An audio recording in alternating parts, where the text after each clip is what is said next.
The experiment that finally nailed down the charge on the electron was, of course, the famous Millikan oil drop experiment. What was done here was a large tank was fitted with a mechanism to create an oil droplet aerosol. Just a little atomizer here shown here. And then there were two large plates. The top one had a small hole in it. These oil droplets were, of course, heavier than air, and they would slowly diffuse down and drift into this space between the plates. And, of course, there was a wide variety of sizes of droplets. But the interesting thing that would happen is that they would collide ever so briefly with the surface of this plate and tribologically get charged. They would pick up a little charge. He could tell because he could turn on an electric field in here and see some of these droplets move as a result of applying an electric field. So he knew they were charged. Some droplets bounced in and didn't pick up a charge, and of course they would be unaffected. He would look at one droplet at a time, both with and without the field, and use the information, the drift velocity that he would measure with and without the field, to determine the charge on the droplet. So let's look at the case first without the field. So this is a case where we have a droplet in here. It's just settling due to gravity. It reaches a terminal velocity though, because not only is a gravity force acting on it, but there's also a drag force. The drag force is always, when it's reached the terminal velocity anyways, is always equal in opposite direction from the gravity force when there's no applied field. So here's our droplet. It's being acted on by gravity, F sub g, and it also has some sort of drag force that by the time it reaches the terminal velocity will be equal and opposite in magnitude to the gravity force. And that terminal velocity will, of course, be downward, and we'll call that V1. Now, the drag force is just given by what we call Stokes' law. It depends on the size of the droplet, r being the radius of the droplet, times the viscosity of air times the velocity by which it's acting. So this is Stokes' law. The gravity force, it just depends on the size of the droplet. It's going to be 4/3 pi r cubed times the acceleration of gravity times the density.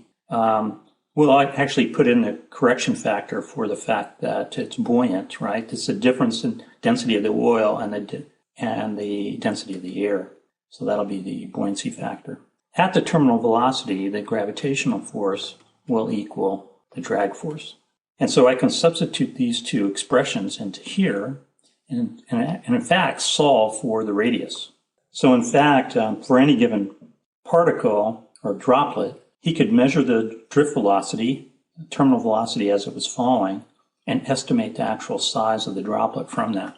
Going back to this expression, you can substitute in the drag force, and you have that the force of gravity has to equal 6 pi r times the viscosity of air, V1. Or, something we'll find convenient in a second, is that the force of gravity divided by V1 is just 6 pi r times the viscosity. Now let's turn on the electric field. So in this situation, it looks a little different. Here we have the droplet. It's being acted on by gravity. And we will turn on the electric field so that we get the droplet to rise. So that means the force due to the electric field is going to be upward. Now remember, I'm going to do the measurement so that the droplet is rising. So V2 will be in this direction. Well, that means, of course, that the drag force has to be in the opposite direction. So now the sum of the forces looks like this. The force to the electric field has to be equal and opposite in direction from the force due to gravity plus the force due to the drag. I can bring this force due to gravity to the other side, setting the right-hand side equal to the force due to drag. Here we can substitute Stokes' law again, but it's at this new velocity. So it's going to be 6 pi times r times the viscosity of air times V2, just Stokes' law. I think you can see why we solve for this down here. We can go back to the same droplet without the field and refer to the velocity, the drift velocity downward, and substitute in this expression, right? Just put this here. So that means we have Fg over V1 times V2. Or bringing the Fg back over here, you have, so for the same droplet, the velocity without the field and with the field can be used to estimate the force due to the electric field. But we know that the force due to the electric field is just the charge on the droplet times the electric field that you've created here or applied here. Or you can solve for the charge. So here's what Millikan did.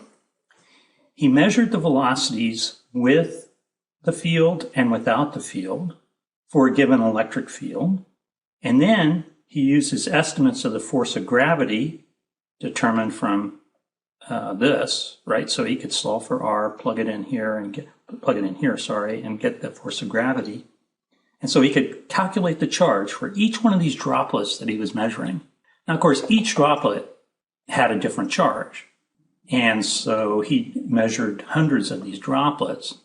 And what he found was that the charge that he measured fell into these discrete values where they were some multiple of the fundamental constant, where n here is 1, 2, 3. And he hypothesized that the fundamental constant, the smallest charge he could measure, was the charge on the electron. That those droplets had picked up only a single electron. And the number he determined was 1.602 times 10 to the minus 19 coulombs.